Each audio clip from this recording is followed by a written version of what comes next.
B. Uline Chair in Water Policy, and I'm on the faculty at the School of Freshwater Sciences. Our mission is to bring science and economics to bear on policies to protect, conserve, and restore our fresh waters. One way we do this is through educational events like this one to raise awareness about the issues. This is a historic week. Minnesota Attorney General Keith Ellison said that the guilty verdict of former police officer Derek Chauvin was about accountability, but not justice, because justice requires restoration. The decision won't bring back George Floyd or countless others, but it is a check on acting with impunity. And that's one message that I've been reflecting on, and I think it relates to our topic today. This is the 51st Earth Day. Our beloved Gaylord Nelson, state senator and governor, went on to become a US senator, found that Congress didn't share his values to protect the environment. Rivers were literally catching on fire because of people treating them as waste pits with impunity. He had a vision for teachers to talk about the environment across the country, leading up to the first Earth Day on April 22nd, 1970. And that erupted in public support and attention, which led to passing all of our major federal environmental laws to protect our air, our water, clean up toxic waste. We call it the environmental decade. Now we face emerging environmental problems that are intertwined with years of disinvestment in cities, particularly cities around the Great Lakes that have large communities of color. Lead pipes delivering water combined with lead paint in aged housing creates serious health problems. This older water infrastructure is further stressed by climate change, with its more frequent and more intense storms and longer periods of summer drought. So we are very happy to be partnering today with the Black Student Cultural Center to bring you this event. As we discuss water justice issues, our speakers are going to help us widen our lens to think not only about accountability, but about restoration as we work for racial and environmental justice in water infrastructure investments. We're going to have time after the presentations for questions. So please use the bottom of the screen. You'll see the button for the Q&A. Use that to post your questions.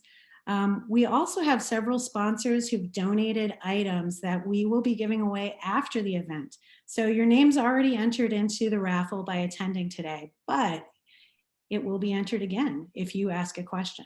So pose those questions. Victoria Pryor will be the moderator for the panel. Victoria has worked at UW-M for over 30 years. She's now the Student Services Program Manager and Center Lead for the Black Student Cultural Center. Victoria leads the multicultural student success coordinators in coaching and providing holistic advising to students, and her focus is on making sure all students feel welcomed and supported while studying at UW-M. Victoria, I'm going to turn it over to you. Thank you.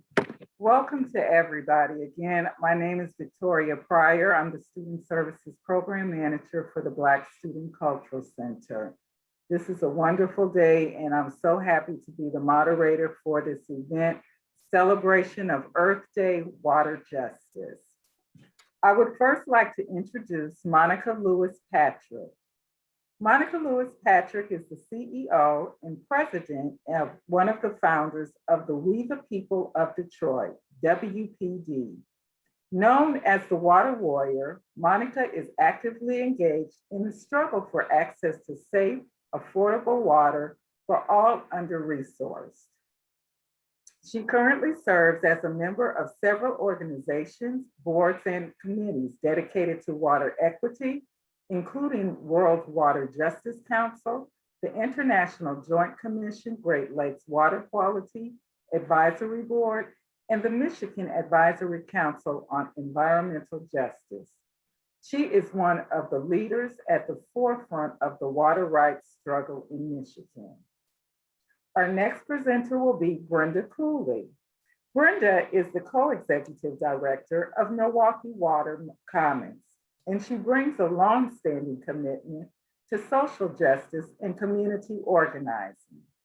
Brenda has served on many community engagement boards, and public health initiatives, specifically focused on equality and health disparities within the LGBTQ and other minority communities in Milwaukee. Brenda is committed to exploring the influences of one's own culture and understanding ways in which groups of people are treated in policies. Next, we will have Crystal Davis. Crystal Davis is the Vice President of Policy and Strategic Engagement for the Alliance for the Great Lakes in Cleveland. Crystal leads the organization's efforts related to Lake Erie, drinking water policy advocacy, and relationship building across the region. Crystal is a respected professional with a career in government affairs that bloomed in Columbus, Ohio, and Washington, D.C. Currently, she serves as the Ohio Lake Erie Commissioner, Environmental Commissioner, and member of the JEDI Committee for the City of Twinsburg, Ohio. Thank you all for being here with us. So first, I would like to turn it over to Monica Lewis-Patrick. Thank you so much, Victoria, and just a boatload of gratitude for the opportunity to be with all of you on this amazing, and I'm gonna adjust the title, Earth Justice Day. And so my name is Monica Lewis-Patrick, and I have the honor of serving in the city of Detroit. And so just wanted to be able to start with giving you some context for how we came into the space. We started out really dealing with an issue that had been pervasive in Detroit for over 2 decades. And that issue was the inability to afford water. As a matter of fact, in the city of Detroit alone, water rates have actually gone up over 438% in the last 2 decades. The next slide, please. To give you some national context, one that we felt a deep kinship to was the work that was done by Dr. Elizabeth Mack at Michigan State University. And this work was done in 2017, really telling us that we were really rapidly on pace to looking at, by the year 2022, 35.6% of the nation not able to afford their water. All of this information was prior to COVID, the COVID pandemic. And so what we know in places like Detroit, we are seeing the unaffordability play out in a way that is actually creating a public health impact. We also know 45 minutes away from Detroit and Flint, this is creating disparity there. Actually, during COVID right now, you have 5,000 households without the ability to afford their water. And then 45 minutes south of Detroit in Toledo, Ohio, we've seen water rates in that community double. But what we know right now in the middle of this global pandemic, 15 million Americans are struggling to keep access to clean, safe, and affordable water. The next slide, please. This was just to give you a feel for what's happening in the city of Detroit. Detroit is that small turquoise area. That other large mapping area that you see is the infrastructure for about 40% of the state population for the state of Michigan. And so Detroit was legislated in 1955 to build this infrastructure out. And little did we know that we would be left with the burden of building that infrastructure out, because racist state policies have said that the city of Detroit could not increase the rate cost of that water and the processing of that water, while at the same time they have now, since they have shifted the control of that system to a majority suburban infrastructure management entity, then what we have found is that we no longer have the ability to govern our system, but we are still on the hook for paying for this infrastructure. And so that debt burden has now created even greater disparity in the city of Detroit that is creating housing displacement and is also exacerbating the public health impacts. The next one, please. This here was just to be able to show you the timeline. And this timeline was created in correlation with housing patterns. And what we saw is that as the building out of the infrastructure of DWSD, Detroit Water and Sewage Department, to the state of Michigan, this system actually provides water to 126 municipalities and townships, and it provides water to about 3.8 million residents. But much of what we saw play out is that as the system was being built out, it was a way to subsidize housing patterns that were really racist in their nature.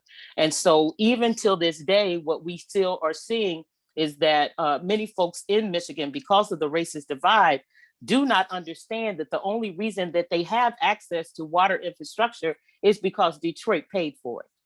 The next one, please. This here was important because as we were going into the bankruptcy, what we saw is we were seeing on average about 1 in 7 households in the city of Detroit not able to pay their water bill. As a matter of fact, from 2010 until 2014 until 2019, we saw over 181,000 households shut off from water. And each home has about anywhere from 2 to 4 persons residing in it. But it was so important as we were looking at the Flint water crisis and also looking at the unaffordability of water in Detroit that we were able to come up with a visual that demonstrated that these things happened in concert, that they weren't isolated incidents, that the Flint water crisis was created out of the austerity that was playing out in stealing the major asset of the city of Detroit, which was Detroit water and sewage. The next one, please. This here was to show the racial targeting that happened as they were creating this master narrative of failed Black leadership in Detroit. What we found is that we were able to demonstrate by this mapping process that much of the policies that were implemented under Governor Snyder as it related to emergency management were racially applied. And so we wanted to visualize it because much of what had happened up until the point of where we were able to map these bad policies, these racist policies, what had happened in Michigan and in Detroit, activists had just been considered to be not understanding how businesses ran, not understanding how policies are developed, and really being blamed for not being progressive enough. And so we wanted to make sure that people understood the breakdown in terms of the loss of governance and also the racial targeting. The next one, please. Also, just to lift up community work, community coalitions, frontline, most impacted community. It was the residents of Detroit that had to take to Henry Ford Health Systems their concerns that we were seeing an uptick in public health impacts related to water shutoffs. So we, the people of Detroit, water shutoff data was actually used by Henry Ford Health Systems, and they laid over top of that over 37,000 cases to demonstrate that even if you have water on in your home, if you live on a block where at least just one other family does not have the ability to afford their water, it increases the probability of you and your family contracting a waterborne disease. The next one, please. And we can move on from this one. The next one.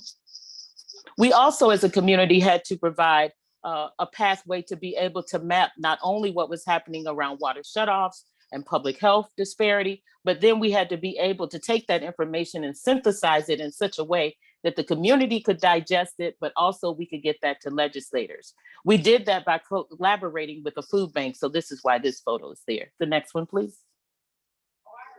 Water stress. Water stress is a critical part of what we were able to demonstrate from our research that we did over the summer of 2016 and 17. And what we were able to produce was just recently published in the Oxford School Journal of Public Health. And what we were able to show is that in the state of Michigan, if you don't have running water for 72 hours, you're in imminent danger of losing custody of your children. And we had found in places like Detroit and Flint that this law had been weaponized against families. But what had not been talked about is just the fear, the psychosocial impacts of fearing that you will not be able to afford your water and therefore your children will be taken. The next one, please.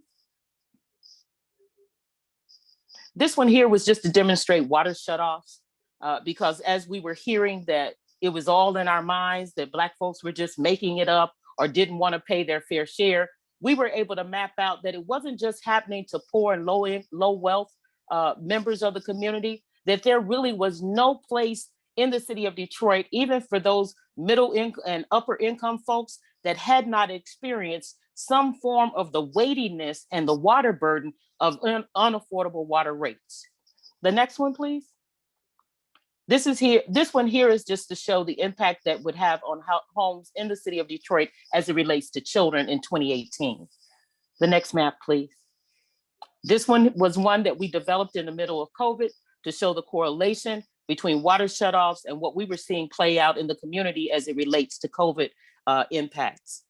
And then I know I'm at time, so I just want to wrap up with encouraging everyone that's listening to please go on the We the People of Detroit's website and please take the pledge to support water affordability. I'll end there.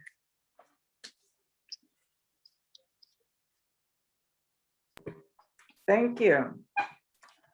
Thank you very much, Monica. Our next speaker will be Brenda Cooley.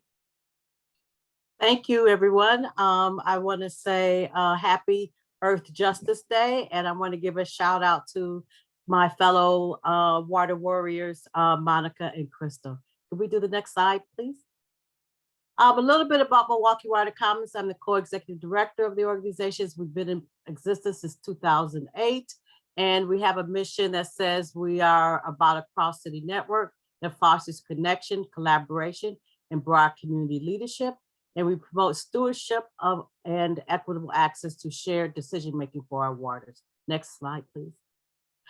We organize around 4 frameworks that we do our work with: collective environmental justice, which I'll talk about a little bit, collective impact, the commons, and community engagement. And we have an overarching way that we works with the community called the Hermes Principles. And all of this you can see in more detail on our website. Next slide, please. Program areas at Milwaukee Water Commons, we have Water School, where we have, and it's an adult water school, and we have leadership development and community engagement there. We have a cultural celebration called We Are Water on the lakefront of Lake Michigan every year, except during COVID. And we have a Water City 3.0, which is our public policy agenda. And we have policies, initiatives, and programs. And we have a confluence event on a yearly basis to report back to the community what we have been doing. Next slide. We have a community vetted defined vision of Milwaukee as a model water city. When the issue of the Milwaukee being poised as a water-centric city, there wasn't any community input. We had government, we had academia, we had business, but not community. So we wanted to know what it would be like, what would people think about having a water city, what it would be like to have a true water city. And we interviewed over 2,000 people in small groups, one-on-one, large groups. And these are the initiatives that are community vetted. So blue-green jobs, water quality, drinking water, arts and culture, education and recreation, and green infrastructure. These are just, we can just go here. This was just setting the stage for my presentation, some of the concepts that I'm going to talk about. So I'm going to talk about, I'm going to lift us out, you know, and really, and talk about how traditional environmentalism really began. And it began really to advocate for the preservation, restoration, improvement of the natural environment, something that was sorely needed. But it was a movement really that was, I would say, mostly middle class white people, and they really focused on the natural systems and not much about people. Next slide, please. And if there's one before that, is there not? Additional, there must have been a mix up. So can I go to the next slide before that? While we're talking about, please go back to the next one. So if I want to talk about the concepts of environmental justice here, and healthy environment and wellness are respected for all people and future generations, regardless of identity. When you talk about environmental justice, we're really linking environmental sustainability with social justice to ensure that no population, community, or individual is subjected to bear a disappropriate burden of environmental risk. EJ is complex and place-based, is not universally defined, has different meanings to various communities and institutions, and therefore it is place-based and time and perspective. It is often explained using examples of environmental justices, focusing on the distribution of environmental risks. So that's what Monica was talking about, environmental injustice around water affordability in Detroit. Next slide, please. So I wanted to talk about and recommend that we look at environmentalism as intersectional. And what I mean by that is that we're looking at people and planet. And this is an inclusive version of environmentalism that advocates for the protection of people and planet. It identifies ways in which injustices happen to marginalized people and to the earth are interconnected, meaning that the same systems that oppress people generally are the same systems that have oppressed the environment as well. And we're really working to dismantle these systems of oppression in our work. That's intersectionality. Next slide, please. It brings justices done to the most vulnerable communities and the earth to the forefront and does not minimize or silence social inequality. So we're talking about justice for people and planet. Next, please. Next slide, we'll go from here. And why is it important for the environmental movement? Well, because most communities affected by environmental problems are usually those that hold less privilege. Race, poverty, class, and other elements have to be taken into account on how we look at issues and situations, how issues and situations are resolved. And it's vital to our activism. Next slide, please. Why intersectionality? Intersectionality is a framework. It must be applied to all social justice works, including environmental justice and beyond. This picture is of a mural 3 blocks away from my house, and standing there are Indigenous women who came to do a jingle dance. And why did that happen? Because of their relationship with water and with Milwaukee Water Commons. This is a board member of Milwaukee Water Commons who called, and I told her about the mural and said we must go there and show our support and to assist in the healing. Next slide, please. I just want to say quickly that intersectionality is not a label, but it's a framework in the way that we look at things. It describes as a critique of oppression and not identity. Next slide. So to be a good interventionist environmentalist, you have to acknowledge environmental racism and injustice. You have to amplify unheard voices, listen to the community, have dialogues with them, and unlearn to learn. So what we have learned, we need to unlearn to learn something new. So that's part. We can go to the next slide, please. I just want to talk a little bit about some of the goals of Milwaukee Water Commons going forward. We are committed to building a multiracial organization and movement on behalf of water. We're about uplifting community-informed decision-making. We're thinking about working with others to rebuild our urban tree canopy, removal of lead laterals within a generation, cultural shift. We must reimagine policing. We're decided to have voter registration at all our events, normalizing intersectional environmentalism in the movement, and then call out police brutality. That's my pets. We can go to the next slide. And this is information if you want to contact me. Thank you.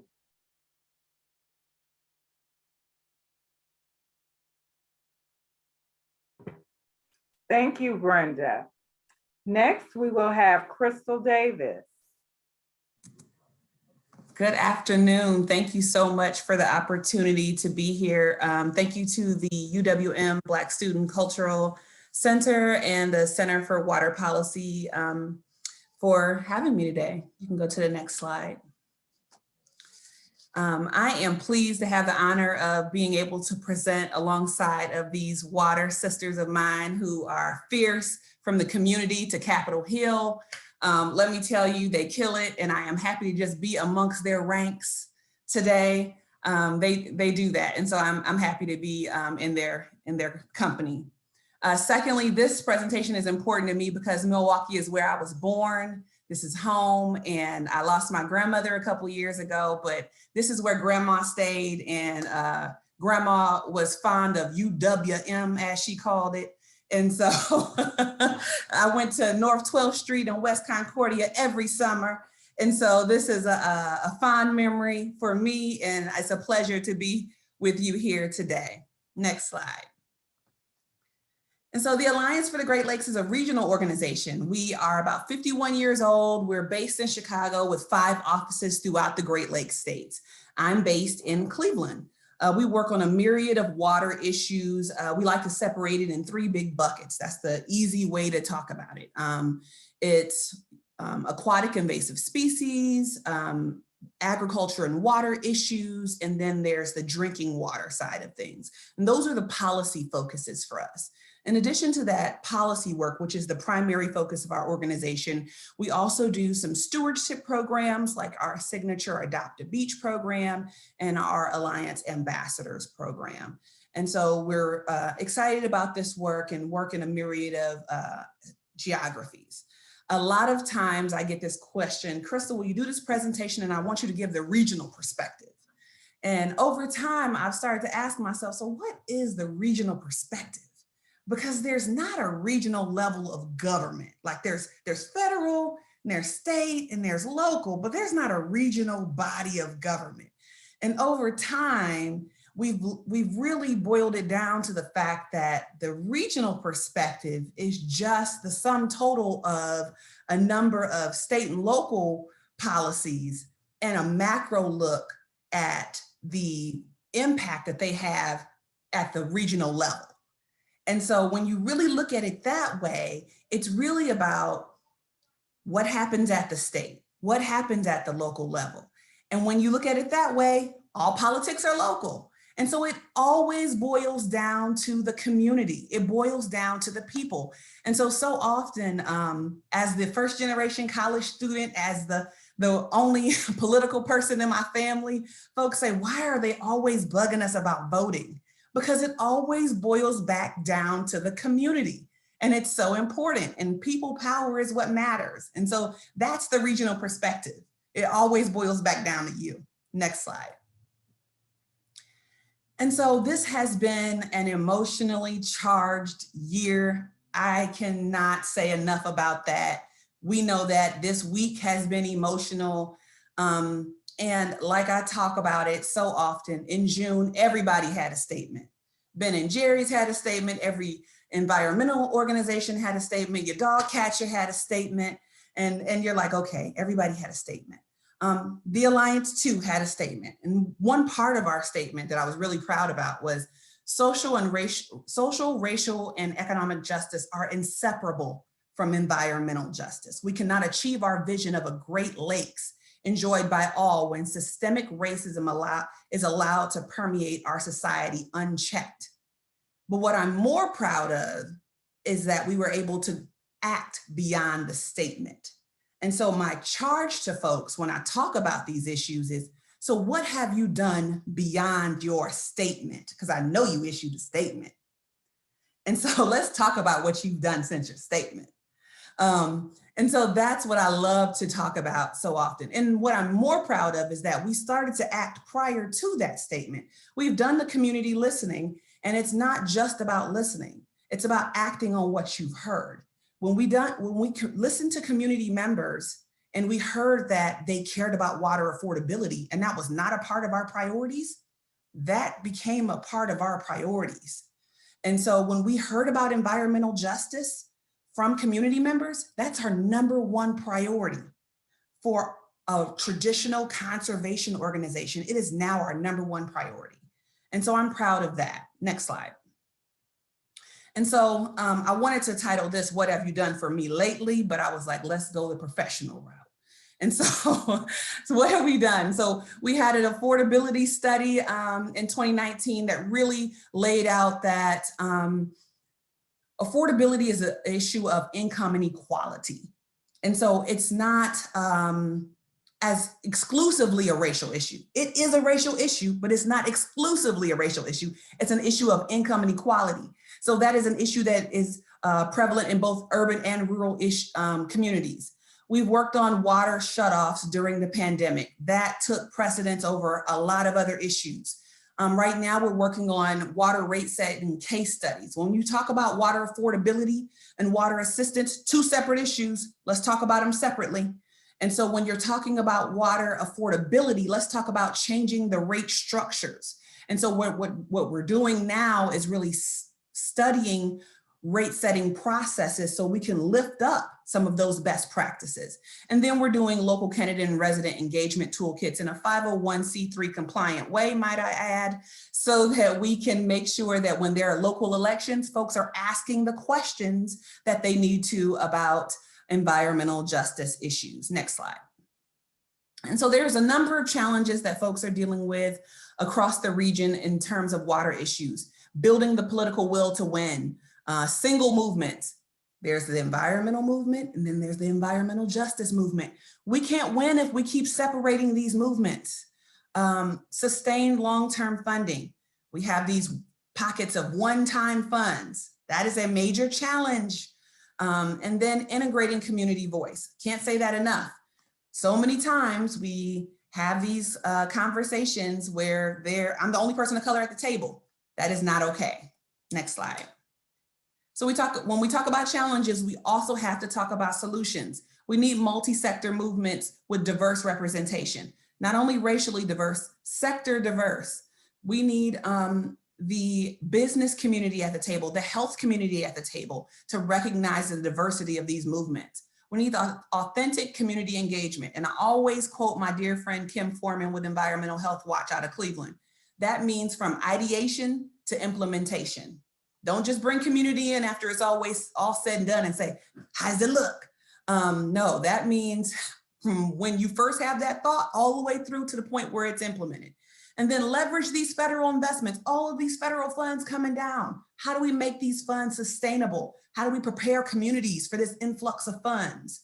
And then revise these narratives. This is not a bailout for Black folks when you talk about water affordability. Rural folks, rural, poor, white communities need this attention as well. And so next slide.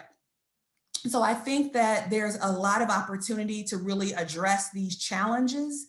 And I think that we have built the movement and we have the parts. And it's now about making sure, as some of my mentors say, it's not about bringing more folks to the table. It's about breaking the table because it was never created for us anyway, and building a table that is really inclusive of everybody, so that we can make sure that community voice is integrated and that we are taking these things into consideration so that we can advance substantive policies that really benefit everyone.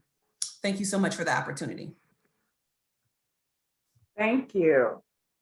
Now we will open it up for a Q&A. And so you can put your questions in the chat box. And so I will now turn it over to Cara and Nathan, and they will read the questions and pose them to the panelists. Hi, so I have a question we can start off with, which is, so here's the question. The U.S. Environmental Protection Agency estimates that up to $188 billion will be needed over the next 20 years to upgrade our water infrastructure in the Great Lakes states alone. President Joe Biden's American Jobs Act includes nationwide lead pipe replacement and the modernization of America's drinking water, wastewater, and stormwater infrastructure. What are the politics of getting this passed into law? And also, what are the top priorities for changes you'd like to see in this proposal to address racial inequalities?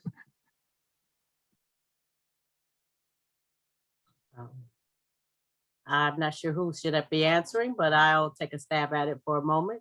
You know, this is a huge pot of money that's coming down, and really what most activists are concerned about are what are the levers to be sure that this money is equitably distributed and that we share in the benefits of this. Because we have to have shared benefits. We have to, you know, in Milwaukee, we have 70,000 lead laterals that need to be replaced. We believe they should be replaced within one generation. But at the same time, who's going to get those jobs and those learnings so that they share in the benefit of those jobs? And so we have been working with utilities, both stormwater and drinking water utilities, to really talk about what does it mean to equitably distribute these jobs so that people have shared resources. You know, I'll just say one other thing, that it's not enough just to write the check when we talk about equity. It's not enough. So we have to have some levers, some regulations, some expectations of how this is going to be shared. Yeah, I'll add that the politics are crazy enough. I think the question kind of alluded to that. I think that the issue is that we have a huge problem on our hands, and it's not going to be okay or enough to just throw money at the problem. We're going to have the policies for how we prioritize distribution of those funds, and making sure that the municipalities that get those funds, or the states or the local utilities that get those funds, are prepared to distribute those funds equitably as well.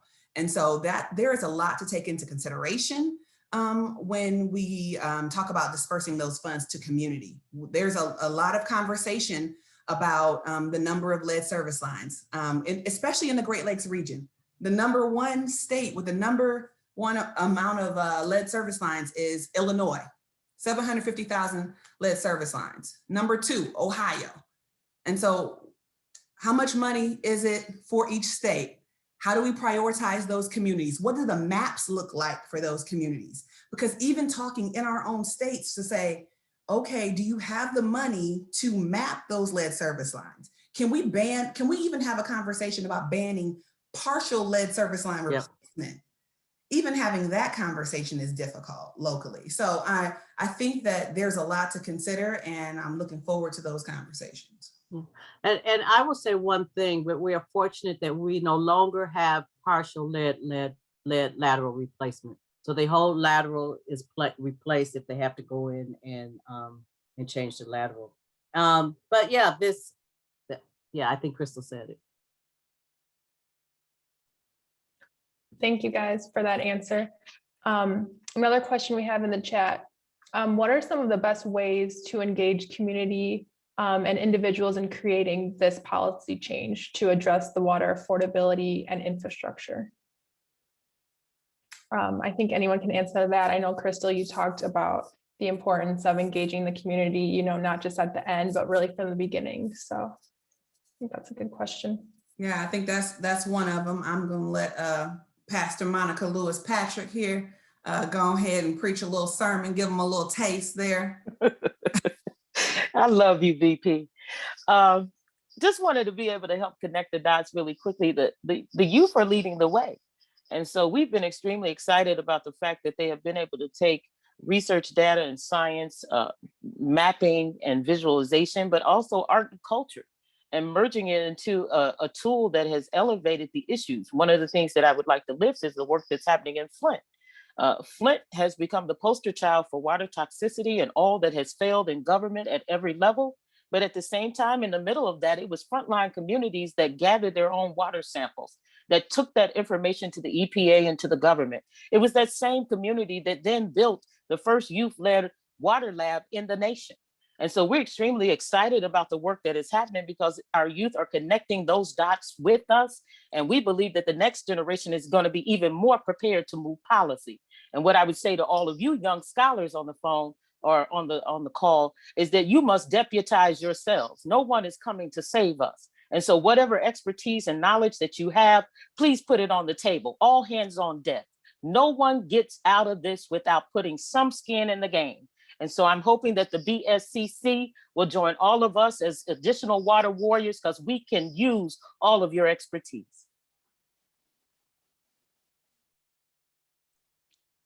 Thank you. Brenda or anyone, could you talk more about the blue-green jobs, what they are and what kind of future opportunities you see with those? Well, fortunately, 2 years ago, Milwaukee Water Commons engaged with the utilities here in the city under the auspices of U.S. Water Alliance and created a water equity roundtable. And we brought academics to the table. We brought community representatives, social justice folks, artists, workforce development to really talk about what it will take to equitably distribute these jobs. So we first commissioned UW-M Center for Excellence to create a needs assessment because we needed to know what was available. We don't want to overpromise to the community as we ask these questions, and we checked every step of the way with what we were doing, what we were finding, reporting back to the community, and always saying that we aren't the ones that get the jobs. We're trying to figure out how to get you the jobs, but we don't give you, we won't give you. So when you're talking to the community, you do not want to overpromise. But so we had a 2-year process. We're part of a nationwide cohort looking at some of these issues. And that's why it's really timely that we've had these relationship building, because believe it or not, it is about relationships, and it is about letting our government know that we are informed, we are watching, and we have expectations.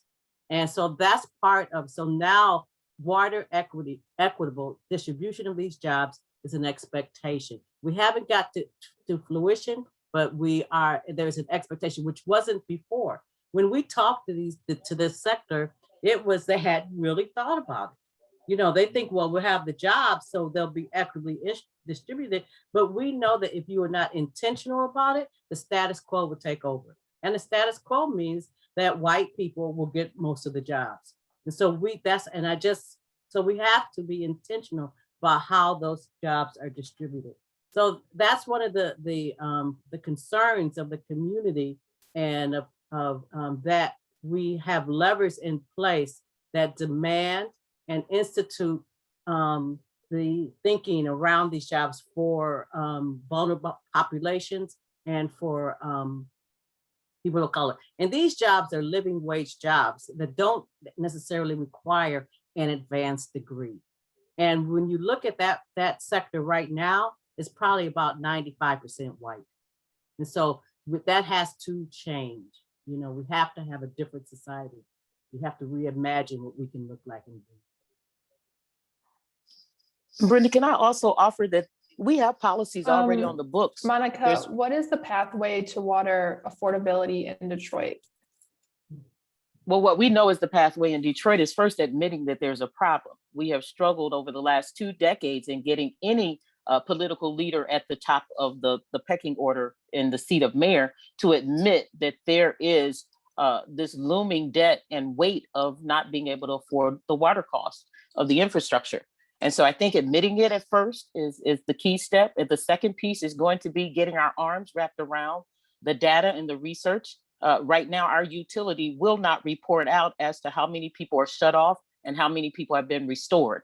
That has become a very critical problem that we're seeing play out across the Great Lakes and across the nation.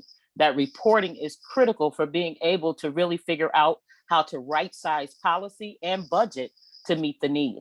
And so what our hope is that we would use the United Nations formula that persons should not pay more than 3 to 4% of their income to access water and sanitation. And that has been the bar that we have set. And that has been the lane that we have moved our work through, is the human right to water.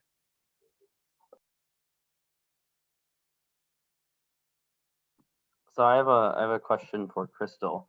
It says really important distinction on assistance and affordability. Looking forward to your work on rate structuring. What is the timeline and how can we access? Sure. So I know that work is in its final stages. It's a case study, mostly focusing on Ohio. It's a partnership with the Ohio Environmental Council. And so we're working with Dr. Manny Teodoro on that. And I think the timeline for that is early June, if I'm correct. I have to double check on that, but it will be available on our website when that launches. And so I know that we are studying a couple of urban public water utilities, a rural water utility, and then a private investor-owned water utility, so that we can do some adequate comparisons of rate setting structures. And so that will be on our website, greatlakes.org. Thanks.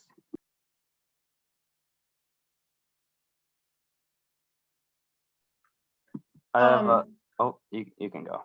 Okay. I think this question could be for all the panelists. If we believe that water is a human right, how do we dismantle the privatization of water and encourage the public ownership control of water, as in water for all, as in healthcare for all? I'll go first on that. Milwaukee Water Commons sees water as a friend and as a gift. We don't see it as a resource or a commodity.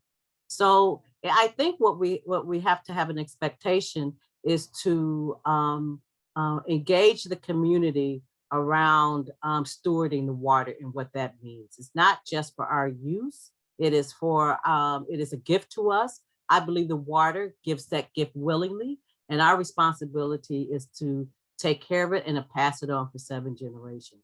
So engaging folks around these issues of stewardship and shared benefits and what we call the commons philosophy of belongs to everyone, but no one, is one of the things that we have to have an expectation so that we can ask our government, who is supposed to be they're holding these public lands and water in trust for us. And so we have to be diligent. We used to, in the past, rely on the government to do a good job there, but we cannot any longer do that. You know, there's privatization efforts on Bradford Beach right now here in Milwaukee to put in a high-end restaurant there. And we know that that will cut off access. And for Milwaukee, that's one of the few desegregated public spaces in our city, because we are hyper-segregated and there's not very many places where we're all belong or feel like we belong. And so to have it to privatize that area, any part of Bradford Beach, is problematic. So we are engaging our community around this. Most people don't know it's happening, right? And having the resources, we're a small nonprofit, to really uplift their voice and to give them the information they need to make the decisions they want to make around this is part of the struggle. So it's not an easy thing. It's a process, you know, and it's something really that you decide on. As Monica says, we need warriors and putting your thinking, you know, to this issue and these problems now and really forever, because we have a responsibility to pass this clean, drinkable, fishable water to the 7 generations. That's what our indigenous people tell us must be done.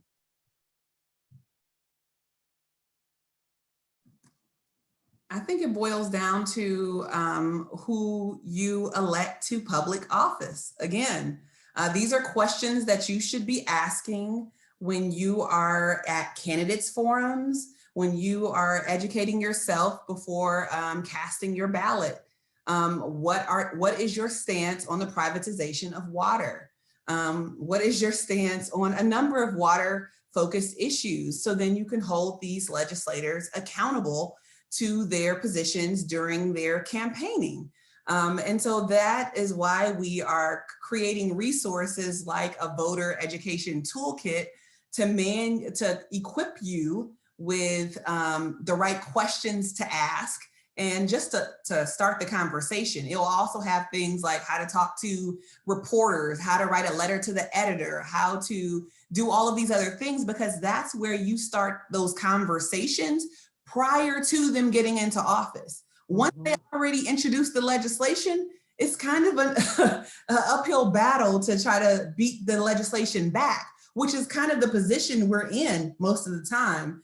And so I think that you have to use the power of the vote prior to these folks getting in office, and they have already declared that that's their stance.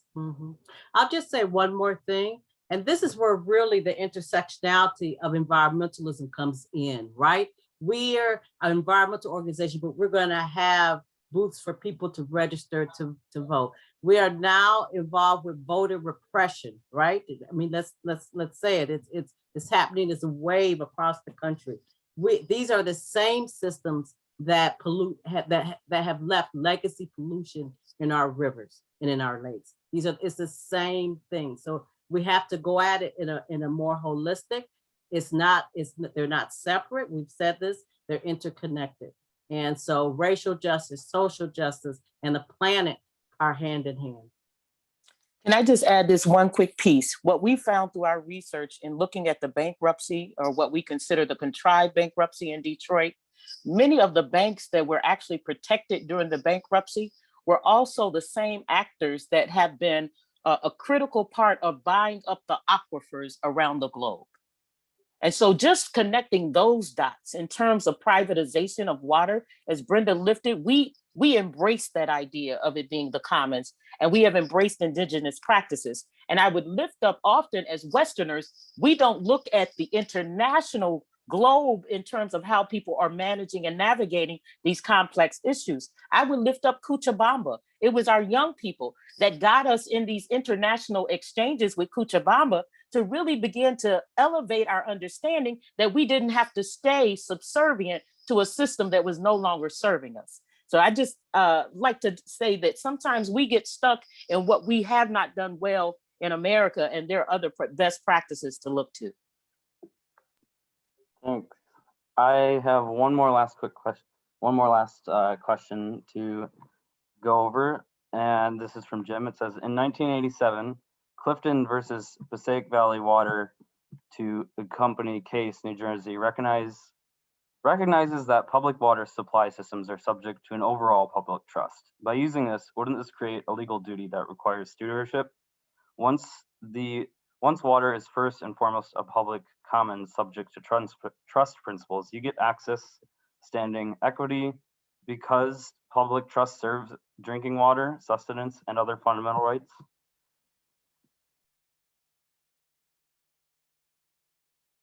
This is Jim Olson and the public trust doctrine that he's working on. Yeah, this is from Jim Olson, yeah. Mm-hmm.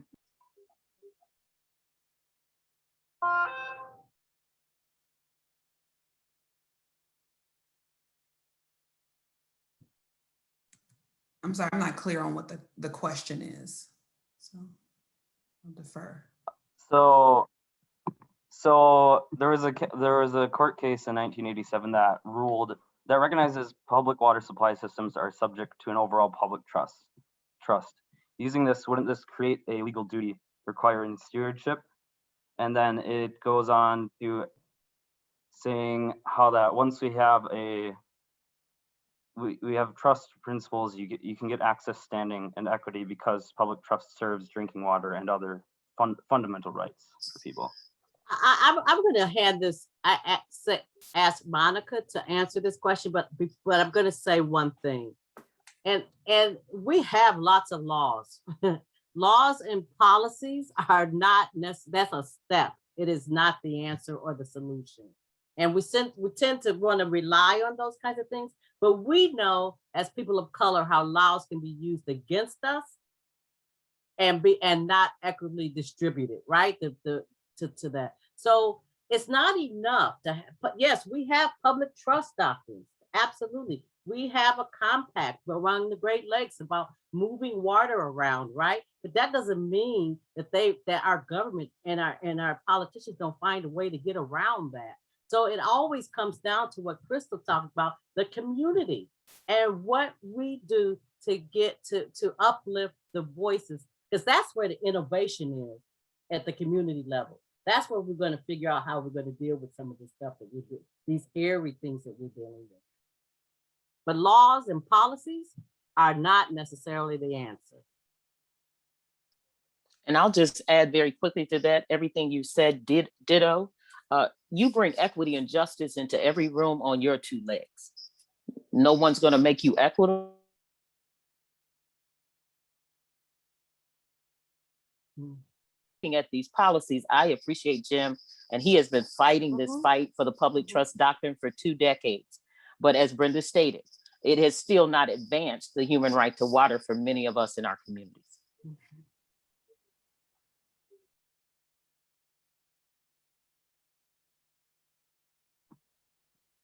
All right, if that's it, then we'll finish the Q&A session now.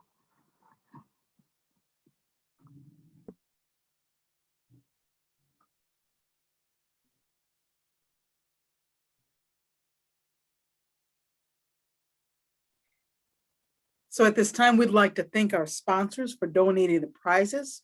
We have prizes from Beans and Barley, Moy, located in Wauwatosa, Outpost, Rock the Green, and the Urban Ecology Center, So Much Life. So next screen. So let me talk a little bit about the Black Student Cultural Center and what we offer. We provide information and assistance to prospective students by collaborating with local high schools, participating in community events, and attending college fairs. The center serves as a venue to host prospective students and their families, which allows them to better connect with current students and have a better understanding of the UWM experience. In addition to that, we are connected to several organizations, such as the Black Student Union, the National Society of Black Engineers, NSBE, and Students of Color in Academic Life, Social, and African Student Association. Next slide.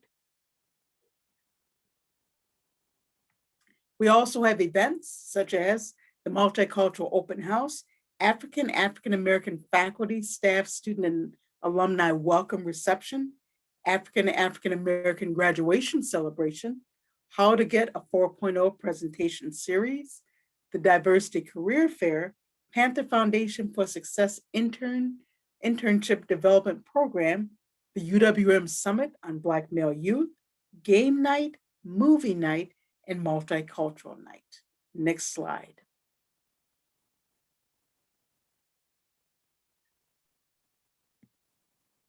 Okay, that's turning it over to me. Thank you, Monica, Crystal, and Brenda for your great presentations. I want to just say a few words about the Center for Water Policy and the School of Freshwater Sciences. We invite people who are interested in working with the Center for Water Policy to contact us, and the email address is right there on the screen. And the School of Freshwater Sciences, we invite you to come study with us. We offer a new bachelor's in freshwater sciences starting this fall. We have an MS in freshwater sciences, 2 different tracks, a professional track and a thesis track, and we offer a PhD in freshwater sciences. So check us out on the website, and you can email at the link provided if you have more questions about those programs. So lastly, we have a special presentation performance from Shadi. She is a 19-year-old Milwaukee hip hop recording artist and activist with TRUE Skool. 2 powerful life forces, music and activism, merged together in Shadi's mission to bring awareness to the issues and solutions to our world today. In addition to being a gifted writer and performer, Shadi became an active protester against injustice after the tragic death of George Floyd this year in 2020. So right now I'm going to turn it over to Shadi. Can everybody hear me? Okay, well, yeah, so my name is actually pronounced Shadi, but it's okay. So yeah, I was invited here by Shalina, which is one of the directors of TRUE Skool. She told me about this event a couple weeks ago, and of course I had to be on it because I'm all about activism and everything that has to do with it. So I have 2 poems, or I should say songs, but I wrote out the lyrics so that everybody can see them. I'm gonna share my screen so that you guys can read it, but I'll read it along to you. So